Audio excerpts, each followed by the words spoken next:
हमने सीएम साहब से हमारे जो पार्टी के विरोधी पक्ष नेता है समीर साजिद साहब, इन्होंने पुलिस डिपार्टमेंट को एक पत्र लिखा है, महानगर पालिका के आयुक्त को, डिविजनल कमिश्नर को एक लेटर लिखकर ये किया है मांग कि विरोधी पक्ष हमारा पूरे 36 कॉरपोरेटर्स जो है वो भी मुख्यमंत्री साहब से मिलना चाहते हैं, क्योंकि आखिर वो हमारे भी मुख्यमंत्री ही है।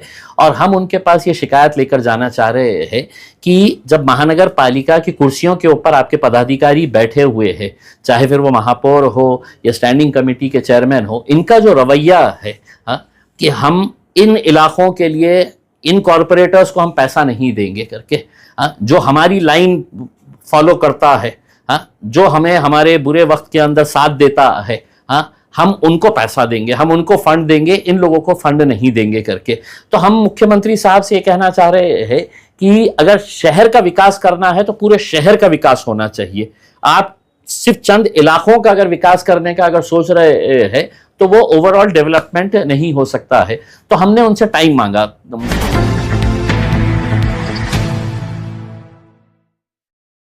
जो है सर, सीएम भी है जी, काफी सारे नेता हैं, जैसे कि आपका आदर्श का आंदोलन में आपने कहा था कि 15 अगस्त को अगर आपकी डिमांड पूरी नहीं होती तो फिर आप नहीं, मैंने 15 अगस्त का नहीं कहा था, मैंने 17 सितंबर का कहा था। जी कि जब मराठवाड़ा मुक्ति संग्राम दिन होता है, मराठवाड़ा जब आज़ाद हुआ था निज़ाम के चुंगल से, तो वो दिन जो है वो तमाम सरकारी दफ्तरों के ऊपर रोशनाई की जाती है, सीएम साहब आते हैं, भव्य कार्यक्रम होता है। तो हम उस दिन है तो सीएम साहब को और महाराष्ट्र को ये दिखाना चाह रहे हैं कि आदर्श के जो ठेवीदार है, जो गरीब ठेवीदार है, वो भी इसी मराठवाड़ा से ताल्लुक़ रखते हैं। और कई सारे ऐसे हैं जो 70 साल, 80 साल और 90 साल के ऊपर के भी बुज़ुर्ग लोग हैं उसमें। तकरीबन 75 लोगों की जान जा चुकी है। तो आप जब ये जश्न मनाने के लिए आएंगे तो आपको कहीं ना कहीं इन लोगों को भी जवाब देना पड़ेगा कि आखिर में अपनी मेहनत की, अपनी ज़िंदगी भर की कमाई ये कोई लेके भाग जाता है और इन्हें मरने के लिए छोड़ दिया जाता है करके। तो 17 सितंबर तक अगर इसके ऊपर कोई सही फैसला नहीं होगा तो फिर हमने कहा है कि देखिएगा फिर हमारा भी आंदोलन कैसा होगा करके। उसमें सीएम से कोई नुमाइंदगी होगी? देखिए, हमने सीएम साहब से हमारे जो पार्टी के विरोधी पक्ष नेता है समीर साजिद साहब, इन्होंने पुलिस डिपार्टमेंट को एक पत्र लिखा है, महानगर पालिका के आयुक्त को, डिविजनल कमिश्नर को एक लेटर लिखकर ये किया है मांग कि विरोधी पक्ष हमारा पूरे 36 कॉरपोरेटर्स जो है वो भी मुख्यमंत्री साहब से मिलना चाहते हैं, क्योंकि आखिर वो हमारे भी मुख्यमंत्री ही है।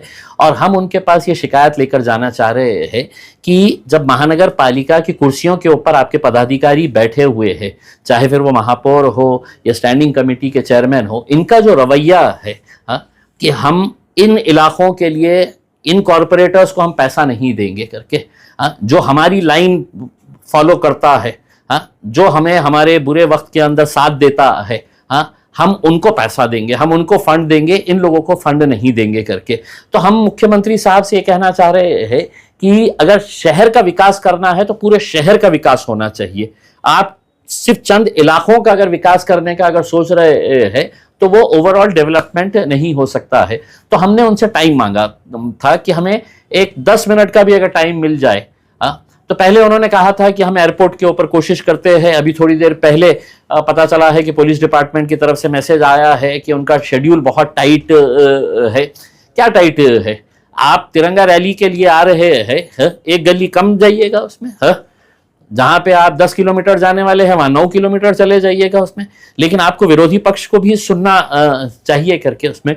तो फिर अभी मैसेज आया है कि 36 की जगह 4-5 लोग अगर आ जाए तो हम उसके लिए कोशिश करते हैं करके। तो हमारी विनंती है पुलिस डिपार्टमेंट से कि हमारे भी मुख्यमंत्री है देवेंद्र फडणवीस साहब, और हमें भी अपनी शिकायत उन तक करने का मौका फराहम किया जाएगा। सदन में FCRA बिल जो है जेपीसी को सौंपा गया है, विपक्ष ने भी इसे अल्पसंख्यक विरोधी बताया। देखिए, ये मैं जिस वक्त खासदार था उस वक्त भी ये बिल लाया गया था। ये बिल लाने का मकसद सिर्फ उनका यही है कि जो क्रिश्चियन कम्युनिटी आज इस देश के अंदर काबिल तारीफ काम अगर कोई कर रहे हैं तो ये कोई है तो ये सत्ता में बैठे हुए ये लोग नहीं कर रहे। स्कूल्स चलाना पूरे हिंदुस्तान के अंदर जो स्कूल चलाए जा रहे हैं वो ये कॉन्वेंट स्कूल्स जो है वो लोग क्रिश्चियन कम्युनिटी चला रही है। अच्छे अच्छे चैरिटेबल हॉस्पिटल जो चलाए जा रहे हैं वो क्रिश्चियन कम्युनिटी चला रही है। मुसलमान जो है वो बहुत सारे ऐसे फंड का इस्तेमाल करते हुए बहुत सारी एक्टिविटीज उनके जरिए भी की जा रही है। तो कहीं ना कहीं ये सरकार समझती है कि ये जो फंड आ रहा है तो ये क्रिश्चियन लोग इसका है तो धर्मांतर के लिए इस्तेमाल कर रहे हैं करके। और ये बात मैंने खुद ने पार्लियामेंट के अंदर अपने भाषण के अंदर ये कहा था कि आपका ये बिल लाने का मकसद जो है उसका साफ मतलब यही है कि कहीं पे निगाहें कहीं पे निशाना है आपका। आपकी निगाहें क्रिश्चियन कम्युनिटी को आप ये समझ रहे हैं कि ये जो फॉरेन से फंड आ रहा है इसके जरिए आप कन्वर्जन कर रहे हैं, धर्मांतर कर रहे हैं करके। तो सरकार ने इसके आंकड़े देना चाहिए था। मैं समझता हूं ये टोटली अनजस्टिफाइड है। और ये इस तरह के बिल जो लेकर आ रहे हैं वो सिर्फ मेन मुद्दों को भटकाकर ऐसे ही मुद्दों को सरकार है तो ऊपर लाना चाह रही है ताकि ये कोई सवाल नहीं करे कि अमित शाह साहब इतने दिनों तक कहाँ गायब रहे हैं करके। इतने दिनों के बाद क्यों प्रधानमंत्री नरेंद्र मोदी साहब को ये एहसास हुआ है कि जंतर मंतर के ऊपर जो है वो नौजवानों के ऊपर, वो युवाओं के ऊपर, जेनजी के ऊपर बहुत ज्यादतियां हुई है करके। इतने दिनों के बाद उनकी आंख क्यों खुली है? ये सवालों से उलझाने के लिए, ये सवालों को दरकिनार करने के लिए इस तरह के बिल्स लाए जा रहे हैं। महाराष्ट्र में रिलीजियस एक्ट के तहत जो अमेंडमेंट हुआ है उसके तहत पुणे में 2 लोगों के खिलाफ FIR दर्ज हुई है। उसमें एक शख्स जो है तो फॉरेनर है। तो ये मतलब क्या इसके जरिए निशाना बनाया जा रहा है एक मखसूस कम्युनिटी? कन्वर्जन का मामला है। देखिए, हम तो इस बात से साफ इत्तेफाक रखते हैं कि कोई भी जबरन धर्मांतर अगर कोशिश कर रहा है तो उसके ऊपर कार्रवाई होनी चाहिए करके उसमें। किसी भी तरीके से हम फोर्स्ड कन्वर्जन जो है वो हम उसका समर्थन नहीं करते हैं। लेकिन इसका भी एक बऊ बनाया जा रहा है कि साहब ये लोग धर्मांतर कर रहे हैं, ये लोग शादी करके है तो जबरदस्ती धर्मांतर करवा रहे हैं। आप ये एक फियर तैयार किया जा रहा है कि देखो इतने सारे, जबकि हम सरकार से, महाराष्ट्र सरकार से ये अनुरोध करते हैं कि आप पूरे महाराष्ट्र के आंकड़े बताइए। National crime records bureau NCRB का डेटा जो है हर तरह के क्राइम्स पूरे नेशन के अंदर जो होते हैं, कितने सुसाइड्स हुए हैं, कितने बलात्कार हुए हैं, कितनी हत्याएं हुए हैं, कितनी मॉलेस्टेशन हुए हैं, ये NCRB का डेटा सेंट्रल गवर्नमेंट तैयार करता है। वो NCRB के डेटा के अंदर बताइएगा कि देश के अंदर कितने कन्वर्जन के केसेस आए हैं करके। वो डाटा आप बताएंगे नहीं, क्योंकि है ही नहीं। भाई लाखों करोड़ों के अंदर एक आध कहीं पर कोई केस हो जाता है कि कोई फला बंदा किसी के साथ शादी कर लेता है, तो उसको है तो एकदम बहू बना के पेश किया जाता है कि देखो ये धर्मांतर हो रहा है करके। कितने हो रहे हैं? आप अपने शहर के अंदर से बताइएगा कि कितना आंकड़ा आपके पास निकलेगा करके उसमें। अगर ये क्राइम है तो क्राइम का डेटा भी आपके पास होना चाहिए। तो वो डेटा आप क्यों नहीं डिक्लेयर कर रहे हैं? क्योंकि डेटा है ही नहीं ऐसा कोई कि बहुत बड़ा सिग्निफिकेंट नंबर है। लेकिन एक फियर तैयार किया जा रहा है, और विशेषकर हिंदू समाज के अंदर कि देखो अब इतना बड़ा धर्मांतर हो रहा है, अपने लोग जो है वो सब धर्म परिवर्तन कर रहे हैं, जबरन किया जा रहा है, पैसों से किया जा रहा है। तो ये सब फालतू की बातें हैं उसमें, सिर्फ एक फियर तैयार करने के लिए। कुंभ मेले के नाम पर 500 करोड़ का घोटाला भी है। मैं नहीं समझता हूँ कि वो 500 करोड़ हो सकते हैं करके। अभी आने तो दीजिए कुंभ मेला, उसके अंदर आपको समझ में आएगा कि ठेकेदार कहाँ के है और कितना बड़ा, कितना जो वर्क ऑर्डर था डुप्लीकेट था, और उसमें जो है गिरीश महाजन का कोई रिलेटिव उसमें है। भाई साहब मैं आपको साफ कह रहा हूँ, आप क्यों इतना कंजूसी बरत रहे हैं ये बताते हुए कि सिर्फ 500 करोड़ का हुआ है करके।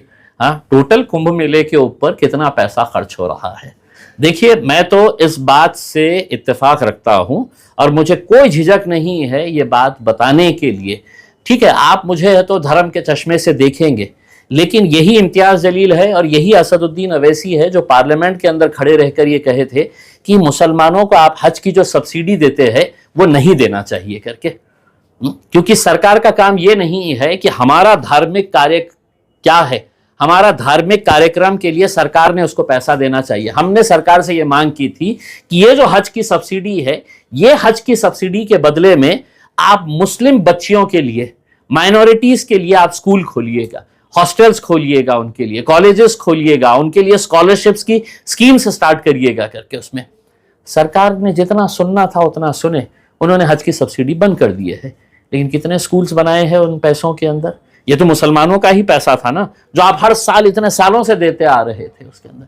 तो हमारा ये कहना है कि त्योहार किसी का भी हो, जतरा यात्रा किसी की भी हो, उसके अंदर ये सरकार का काम नहीं है। सरकार का काम है अच्छे रास्ते बनाना, अच्छे अस्पताल बनाना, अच्छे स्कूल्स बनाना, इंफ्रास्ट्रक्चर बनाना।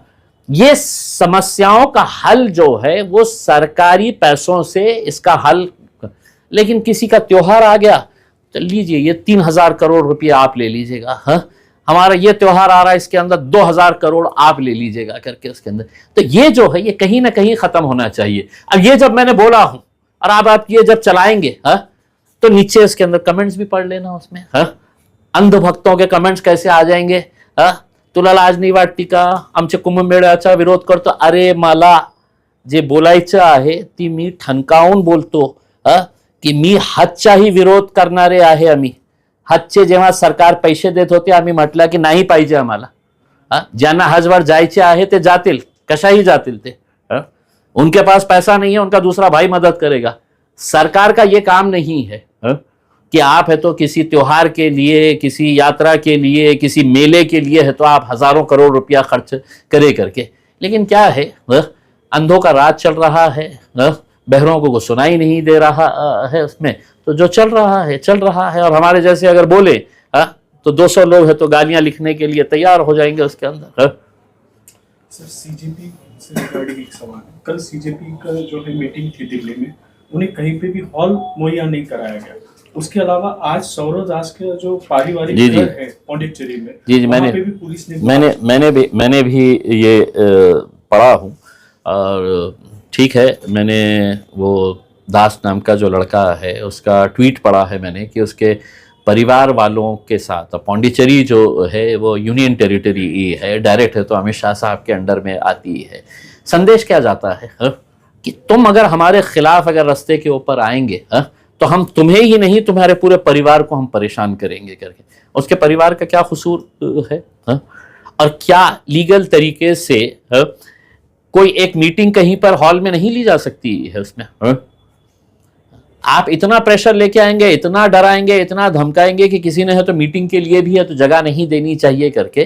तो देखिए, हम बार बार जो बात कह रहे हैं कि अब 15 अगस्त आ रहा है, देश आज़ाद हुआ था, लेकिन नहीं हुआ है साहब। अभी भी हम है तो इन गुलामों के जंजीरों में जकड़े हुए हैं उसमें। कहीं ना कहीं ये मुल्क को ये फैसला करने का है कि आखिर में ये दादागिरी, ये गुंडागिरी कब तक चलते रहेगी करके उसमें। लोकशाही अगर है तो क्या सिर्फ लोकशाही अब सिर्फ कागज के ऊपर रह गई है और सही मानों में अब लोकशाही नहीं रही है, गुंडशाही रही है। पुलिस का इस्तेमाल करे, आप है तो एजेंसीज का इस्तेमाल करे। कोई अगर आंदोलन करना चाह रहा है तो उसको मीटिंग के लिए जगह ना दे, कोई आंदोलन कर चुका है तो उसके परिवार वालों को परेशान करे। तो ये क्या है? देखिए, पहले हम ये कहते थे, आज हमें खुशी है कि हमारी जो जबान है वही जबान में अब दूसरे लोग भी जो उनके समर्थक हुआ करते थे कभी, वो भी कहने लगे हैं कि नहीं, बहुत ज्यादा हो रहा है इनका। तो वक्त सबका आने वाला है। तरुणांना कुठेतरी सरकार घाबरते का? आता जे काय तरुण ज्या पद्धतीने आता समोर येत आहेत, त्यांचा विरोध करताय सरकारचा, हे पाहून कुठेतरी सरकार घाबरल्यासारखं वाटते? नहीं, मैं नहीं समझता हूँ कि देखिए, सरकार ने सबसे अच्छा हथियार अपने पास जो रखा है वो सारे एजेंसीज उन्होंने अपने कब्जे में कर लिए हैं। और दुर्भाग्यवश मैं आप लोगों को किसी को नहीं कह रहा हूँ, आप लोग तो अपने अपने तौर के ऊपर अच्छा काम कर रहे हैं, लेकिन बड़े बड़े मीडिया हाउसेस जो है उन्होंने अपने जेब में रख लिए थे। तो अब वो मीडिया हाउसेस वही दिखाते हैं जो उनके आका उनको बताते हैं भाई। वरना आप ये बताइएगा कि जंतर मंतर के अंदर सीनियर एडिटर्स क्यों नहीं उतरे थे? बड़े बड़े संपादक जो रोड के ऊपर खड़े रह के है तो ऐसे आंदोलनों के अंदर आते थे कवर करने के लिए, क्यों बिल में छुपे थे, क्यों छोटे छोटे रिपोर्टर्स को बेचारे भेज रहे थे करके उसमें, क्योंकि उन्हें भी मालूम था कि जनता आप समझ चुकी है कि तुम किस एजेंडे के जरिए काम कर रहे हैं करके। अमित शाह पार्लियामेंट में नहीं आते हैं और स्पीकर को चिट्ठी लिखकर बोलते हैं कि मैं तो 36 घंटे तक पार्लियामेंट में हर चीज़ का जवाब दूँ। देखिए, मैंने भी पार्लियामेंट में अल्हम्दुलिल्लाह 5 साल बैठा हूँ। ये बहुत आम सी बात है कि पार्लियामेंट जो है वहाँ पे है तो मोदी साहब भी नज़र नहीं आते हैं कई कई दिनों तक, और अमित शाह साहब भी नज़र नहीं आते हैं, और जिस दिन महाशय अंदर आते हैं तो पूरे भाजपाई जो है वो टेबला बजा बजा के, जैसा कौन आया है मेरा पिया घर आया करके, वैसा इतना खुशी मनाते हैं करके। तो ये तो जो पीरियड है उसके अंदर तुम चलाओ पार्लियामेंट के अंदर, हम अपना अंदर बाहर बैठ के तो फैसले करेंगे जो भी करना है। पार्लियामेंट होता क्या है साहब? पार्लियामेंट देश की आवाज़ है। 543 एमपीज जो है वो देश की नुमाइंदगी करते हैं। देश में क्या अच्छा है, क्या बुरा है, क्या होना चाहिए, क्या नहीं होना चाहिए, वहाँ पर ये फैसले लिए जाते हैं।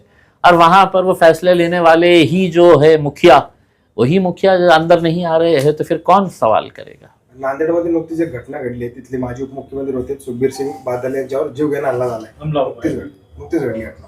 अच्छा, मुझे इसकी बहुत ज़्यादा जानकारी नहीं है उसमें, तो मैं इसके ऊपर बहुत ज़्यादा। फिलहाल जो है रांची में भी एक छात्रों का आंदोलन चल रहा है। अब जंतर मंतर का आंदोलन एक अलग था और रांची का भी एक आंदोलन अलग है। वहाँ पे बीजेपी खुद प्रोटेस्ट कर रही है रांची के आंदोलन में, आप किस तरीके से देखते हैं?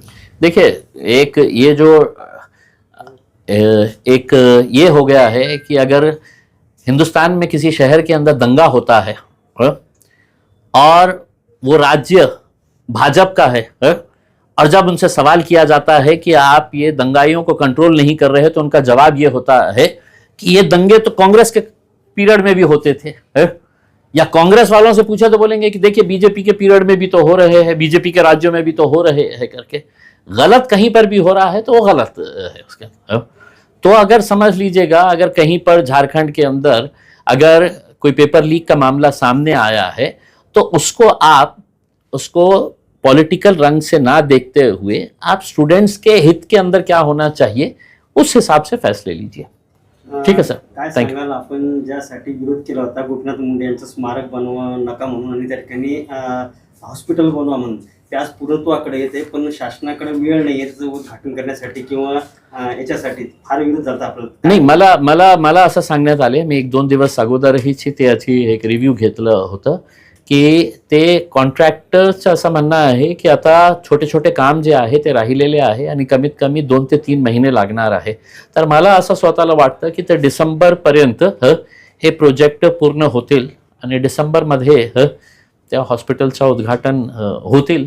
आणि आमची एक जे जिद्द होती की तिथे एक स्मारक नको, एक हॉस्पिटल व्हायला पाहिजे, ते साक्षात होताना आम्हालाही आनंद होणार आहे त्या दिवसाचा. जर असेच आपण समजा विरोध करत राहिला सगळ्यांना आणि असं जर समाज उपयोगी जर होत राहिले काहीतरी, तर याकडे कसं बघता आपण?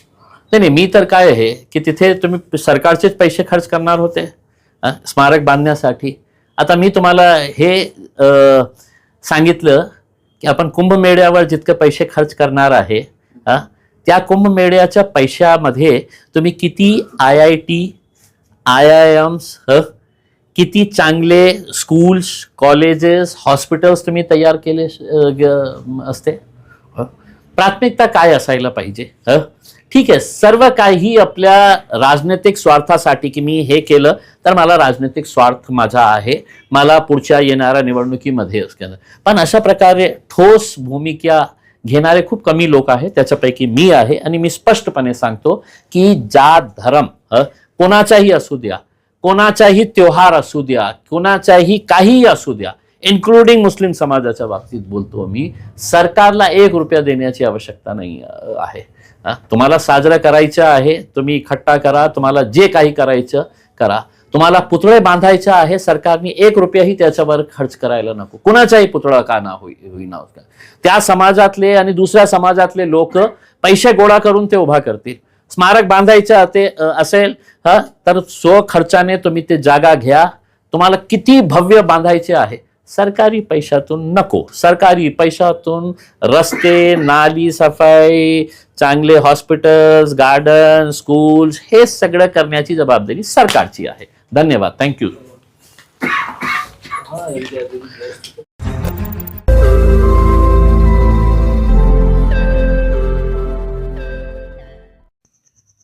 रोज नई खबरों को देखने के लिए हमारे औरंगाबाद समाचार चैनल को सब्सक्राइब कीजिए और नोटिफिकेशन पाने के लिए हमारे बेल आइकन को दबाइए ताकि हर खबर की नोटिफिकेशन आपको मिलती रहे.